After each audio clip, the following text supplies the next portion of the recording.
Hi, everyone. Thank you for joining us as we venture into 2023. A number of dynamics are going to change in 2023, not just with us, but with the world. And so we're going to be turning a page in this book, and we're going to be in another chapter in terms of how we're going to be addressing topics going forward. Right now, we're going to be addressing this dynamic of the right to rule, and this is tied to a number of dynamics, whether you are talking about spiritual dynamics or secular dynamics, and it's related to the psychology of people as it relates to secular dynamics and spiritual dynamics. One thing that is prominent is that there are many people who are obsessed with ruling other people. They cannot wait to run somebody else's life.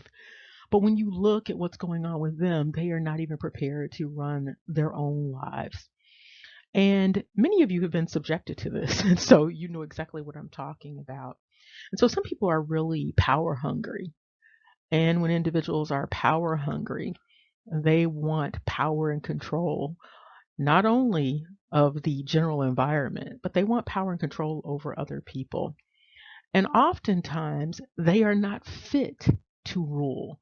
They want the right to rule, but they are not fit to rule. And generally speaking, when individuals really want to rule something, they are often not fit to rule because rulership comes with service. And so that's what a lot of people do not understand when they start thinking about this idea of ruling, this idea of ministering. Ministering is about service. And so, with respect to scripture, there are a number of people out there who are identifying as Hebrew, identifying as Israel, and many of them are obsessed with the 1,000-year rule where they believe they are going to reign with Christ. You also have this dynamic with people who are in the church. They cannot wait to rule the rest of the nations. They want to exert power. However, as you're going to see when we do these exercises, many people are not fit to rule. You can see in scripture when you are really looking at scripture that there were many rulers who were not fit to rule. You can look around today and you can see that many rulers today are not fit to rule. They are not prepared to serve. They don't even have the information base in order to serve appropriately. And then when you start talking about politicians, many of them, they are creating laws, but they have not even been to school to learn anything about the creation of laws. So it's very interesting. But we're going to be focusing on scripture right now. We're going to do a little exercise, and we're going to be doing these exercises so that you can start to put in that work for your own edification, so that you are not just simply listening to all of these people who are presenting themselves as pastors and preachers and bishops and prophets and prophetesses. So you will know for yourself what the scripture is saying so that you will be able to rule your own mind versus depending on other people to rule your mind. So let's jump into this. And again, this is going to require work on your part. Many of the things that you might need to address going forward, you're going to have to put in significant work. We are in a particular dispensation, and many people don't understand the dispensation that we are in. And so, therefore, they are not adequately preparing to deal with this dispensation. One of the things that will render a person incapable of dealing with the dispensation is an unwillingness to address the difficult topics that they need to address in order to become prepared. And so, again, you have a number of individuals who are very fixated on the book of Revelation, even though in some instances they don't even believe in the New Testament. But so some individuals are really focused on the book of Revelation. They have an obsession about ruling Esau and ruling the Gentiles and being served by the Gentiles.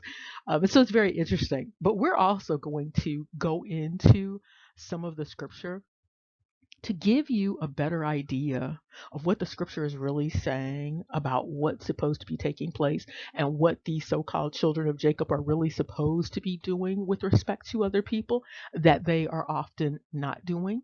But because pastors and preachers and elders and bishops are not telling people what it is that they are supposed to be doing according to scripture, they have all sorts of fantasies about what they should be doing and what's going to be taking place. This is why you also have people paying tithes in these churches right now, because most people are not taking the time to deconstruct the scripture to uncover the fact that tithing is not exactly what they think it is based upon what they are being told.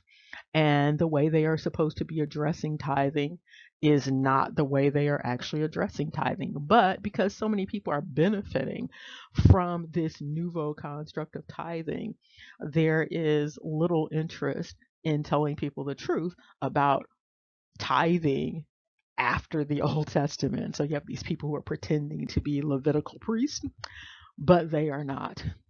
And so, what we're going to look at first here is chapter 20 of Revelation. And this is where, this isn't the only place, but this is where a number of people are getting this idea that they are going to be ruling from. And so it indicates here at 6, blessed and holy is he that hath part in the first resurrection. On such the second death hath no power, but they shall be priests of God and of Christ, and shall reign with him 1,000 years. Some people cannot wait to do this reigning, but they don't want to do the preparation for the reigning. And we're going to talk about what that preparation entails before we get into this activity that you're going to be assigned.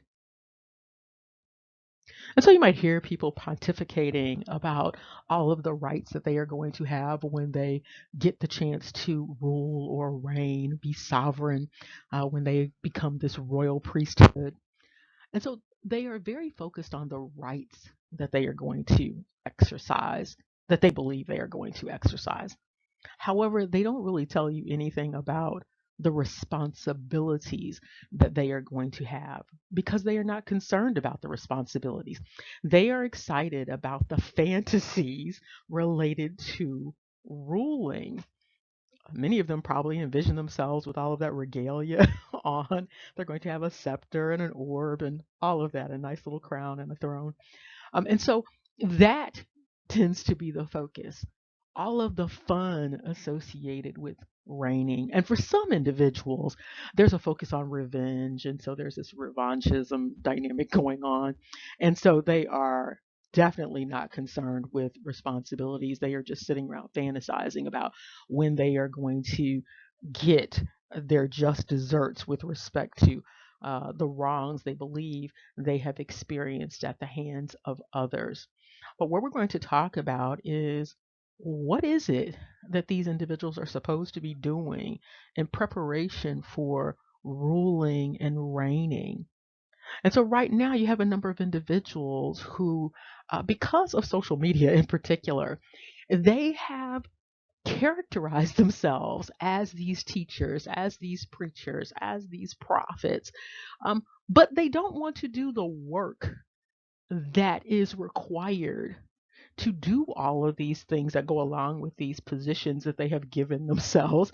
So they have self assigned themselves a number of these positions. And so what you're going to do is you're going to start looking at what it is that individuals are supposed to be doing in preparation for ruling and reigning over a congregation of people, let alone over all of the Gentile nations. Okay, so you're going to look at what's supposed to be taking place. And if you are not aware of what's supposed to be taking place, it becomes very easy to be deceived by these individuals who are currently asserting a right to rule and reign. Now, of course, it's nice to have someone else do the reading, do the researching, rightly dividing the word of truth, and then providing you with this neatly packaged revelation. However, there is no substitute for you doing this for yourself. And if you don't do it for yourself, it's easy to be misled. Sometimes people will put comments in the comment section and they sort of throw things out there. And then if no one asks for clarification, that comment is just sitting there. And sometimes, every now and then, the comments are extremely misleading with respect to scripture. And it's usually something very significant. Okay. And so when individuals go unquestioned, they don't question their own thinking, they don't question their own research, they don't question their own revelation. And so, therefore, they are misled often, and then they seek to mislead others simply because they don't want to do that work. And so, when individuals do this, they are not prepared to reign and rule. They may believe they are prepared to reign and rule, but they are not prepared to reign and rule. And many of these people who are calling themselves leaders, these spiritual leaders, they are not prepared to reign or rule. So there's some other agenda going on there. They do not appear to be called to minister to people, meaning to serve and to shepherd people. There seems to be something else going on. But what you are going to do, if you are seeking to have better revelation about dynamics in scripture in particular, and then even in other things in the secular world, reading research, reading articles, reading some of these codes and statutes, some of these court cases that you should be looking at. If you are not doing that, it makes it very easy for someone else to create a reality for you that may not even be real. And so it's important that you study and show thyself approved for yourself first and foremost. And so for those of you who are entertaining and fantasizing about what's going on in the book of Revelation in this 1,000-year reign, it's important that you investigate a number of topics before preaching on these topics. It's important for you to investigate a number of topics before you simply absorb whatever it is that people are telling you about a topic. And that includes me. So if you are taking in something that I am providing, you need to take those sources and then go back, check the sources, and then start to do your own research. And that's why we're going to do this activity to get you started. And so, if you are thinking about reigning or ruling, or you are dealing with people who are trying to reign and rule over you, you need to question those individuals at every step of the way. Sometimes you'll have individuals that will present something, they will state it as fact, and they don't have a single source. They don't have anything to back it up other than they feel a particular way. This has occurred, by the way, with individuals who have PhDs who are presenting stuff and don't have a lick of research to support something that they are presenting that is related to science. And so you also have this going on with these so-called pastors and preachers and prophets. They will say that something is in scripture, but they don't actually take you to the scripture and then deconstruct what is in the scripture. They don't want to do the exegesis. They want to take the easy way and just give you the basic scripture on its face. But sometimes the basic scripture on its face is not enough. You have to dig deeper so that you fully understand what the scripture is actually saying. You have all of these transliterations, all of these translations. So there's quite a bit going on that you need to get a handle on. And so these are the 4 steps before you get to reigning and ruling, and before you get to letting someone else reign and rule over you. So you need to read for yourself. You need to research so that you can clarify whatever it is that you are reading. And then you can rightly divide that word of truth. And ultimately, you will end up with a revelation. So, to start off, we're going to be looking at this one particular scripture in Deuteronomy. Many people love Deuteronomy. And so we're going to be looking at this scripture in Deuteronomy. We're going to go through a number of selections in Deuteronomy. so that we can gain some clarification about what's going on in Deuteronomy. This is very important because many people like to throw Deuteronomy out there, throw Leviticus out there. They like to throw out these scripture selections that are heavy with very heavy implications and just toss them out there without any deconstruction, without any exegesis. And it's important. The more serious a topic is, the more deconstruction it requires. And so, something as serious as Deuteronomy 23:3, for instance, this requires quite a bit of deconstruction. And so, that deconstruction, again, is that reading, researching, rightly dividing, and then you'll have the revelation. Because when you look at this on its face, it may look like it's simple, but this is actually a very complex piece of scripture, along with the other scripture that's surrounding it. We'll get into that because there are some commentary in terms of scripture in Deuteronomy about castration, about bastardy. And so we're going to touch on that so that you can also deconstruct that, so that you're not just accepting what people are saying and you're not just throwing stuff out there without taking responsibility for what you are throwing out there. And so this particular scripture, you can write it down so that you can start to do your research here. This is Deuteronomy 23:3. And it states, an Ammonite or a Moabite shall not enter into the congregation of the Lord, even to their 10th generation shall they not enter into the congregation of the Lord forever. Sounds simple on its face, doesn't it? It's not that simple. And so when you are deconstructing and trying to really understand what scripture is saying, I know it's going to sound very tedious, but this is what is required. You're going to have to go word by word, line by line, precept upon precept, really. And so you're going to have to deconstruct everything, including the first word, and Ammonite or Moabite. You're going to have to deconstruct every single word that's in here so that you have a more complete picture of what is being articulated here. And what you're going to find when you finish deconstructing this is that it doesn't say exactly what you thought it said. And because people are not deconstructing this, people are really sensitive about this particular scripture because it is related to King David, it's related to Solomon, it's related to the Messiah. And so some people are now seeking to change some things about biblical history because they don't want to deal with this. And so people are trying to remove Ruth, for instance, out of that Moabite position so that she doesn't, quote unquote, taint the line that they are concerned about. But if they simply deconstructed this, they might not be as concerned as they are about Ruth. Because again, on its surface, it looks like it's saying one thing.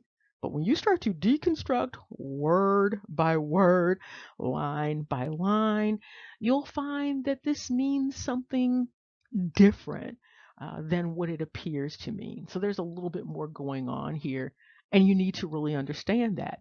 And so when individuals start throwing out all of these laws, statutes, and commandments, you need to make sure that you understand the laws, statutes, and commandments. You need to understand context and you need to understand relevance after you understand word by word, line by line, precept by precept.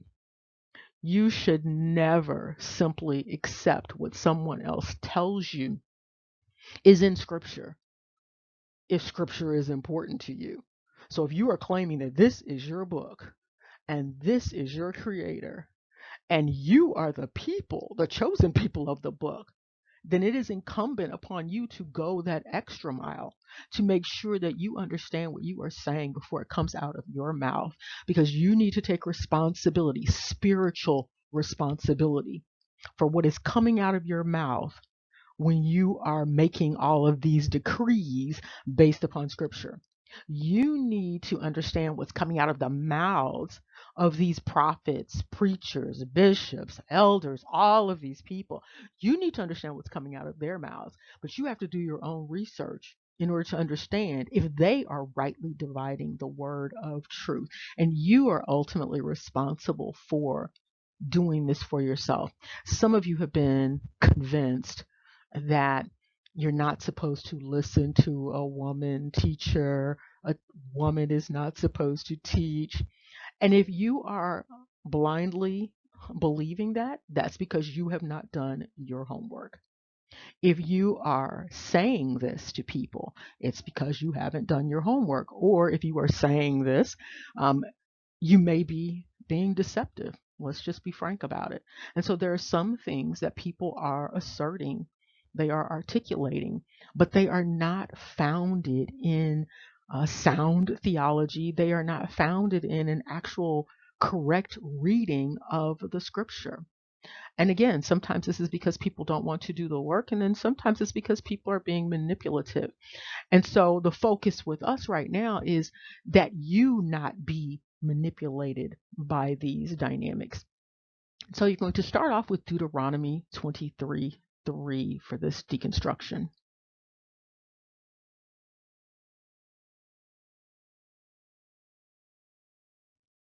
You can use a number of sources to help you get started with the process. One of the first things that you will want to do is to get yourself a standard KJV Bible for this process. The reason why the KJV is important and not the KJV 1611, quite frankly, the reason why the KJV is important is because it comes with the concordance. Now, some people might not like the concordance, but it is a very valuable tool. The KJV 1611, even though it is recommended by some people and they insist on it, it's very difficult to read. It's very difficult to even scan because when you are looking at it, you may not automatically register that this S is an F and the I is supposed to be a J, and you might not be recognizing all of those things. And so it makes it a little bit more difficult to read. And the script is often in that old English looking script. And so it's more difficult to follow. And then the language itself is quite complex. And there's no solid concordance to go along with everything that's going on in that KJV 1611. You'll even see words spelled differently in the same text. And so you might not pick up on that even when it comes up. So you need something that's going to lead you back to that Hebrew, that's going to lead you back to that Greek and allow you to do the deconstructions. And so when you look at Deuteronomy 23:3, this is out of Bible Hub, it has text analysis information. And so you can go word for word, line upon line, precept upon precept. And so you have information about the Hebrew word, the English word, the morphology, and where you can find it in Strong's. I want you to also note something when you are looking at these text analyses. You will sometimes see that there is a single word in the Hebrew, and then you see multiple words in the English. This is a translation issue. And sometimes what you see in the English is not what was written in the Hebrew. You even see transliteration dynamics that you need to be aware of because a transliteration can take you down different roads. You may think that you are looking at a particular thing, but once you start to do the text analysis, you will see that the word is spelled in a different way, it's pronounced in a different way. It has a slightly different meaning sometimes than what you thought it meant. And so that's what you're going to find when you start to do these text analyses. You're going to be surprised by some of the things that you actually see. And if you did a word for word translation, sometimes it won't even make sense. And so you need to be aware of that also.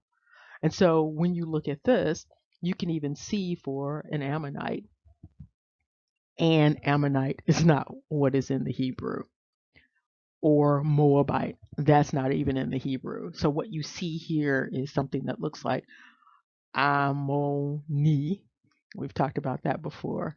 And then you see this Umoab, okay, for Ammonite and Moabite. So you need to be aware of this. And what do those things mean? And sometimes the meaning is more expansive than you might have imagined, and sometimes it's a little bit more condensed or compacted than you might have thought.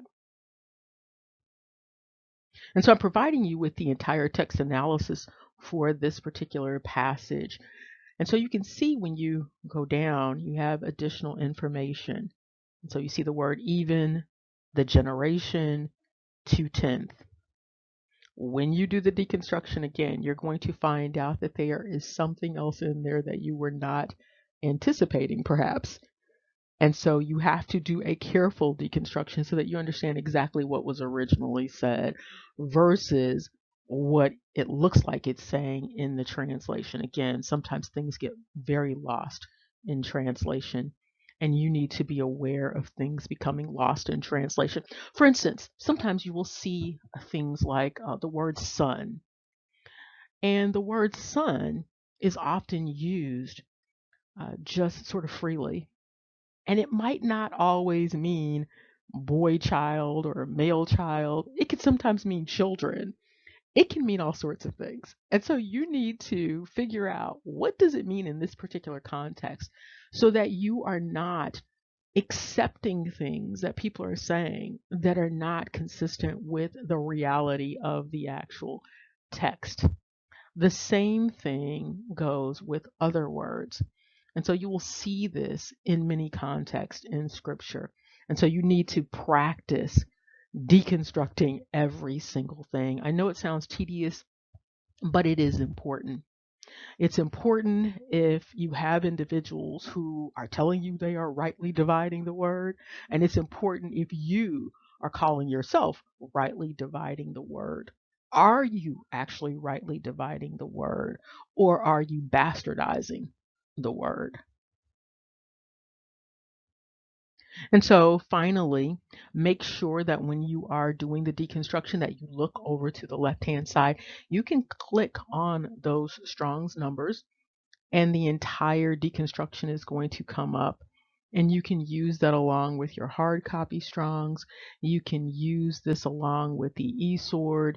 You can use it along with Bible dictionaries, regular dictionaries, the thesaurus, etymologies. And so you can use this to help you with a number of analyses challenges. And of course, you want to use translation services also so that you can look at not only the meaning of the word in English, what does this word mean in other language, what are the various transliterations that are available, does it mean exactly the same thing in every language? And so this is important when you are doing these deconstructions. And this all ties into this idea of leadership that you hear a number of people talk about. Some people want to be leaders. They want to be the head of something. They want to be the more. And so the question is, are they qualified to be the more? Are they qualified to lead? Leadership is an important responsibility, and some people just want the joy of the idea of someone following behind them. The question you have to ask yourself when someone is demanding that they lead you is, where are they going exactly? And is that place somewhere that you want to be going to? And so it's important before you set off on a journey of following someone that you are clear, that they are clear about where they are going and why they are going there before you set off on the journey to follow them. And so if someone is claiming this right to rule, you should ask yourself, are they ready to rule? Have they been chosen to rule? And is this the person that you are supposed to be following? And when you are following someone else, are you abdicating your responsibility to rule in your own life? Are you abdicating your responsibility to think for yourself? Sometimes people want to give away their power to other people because they are being lazy. They don't want to be empowered with respect to their own lives. They want someone else to be responsible. They don't want to do the hard work. The problem is that sometimes there are many people who are more than happy to take over that responsibility for you and lead you down many paths that may not be the best path for you.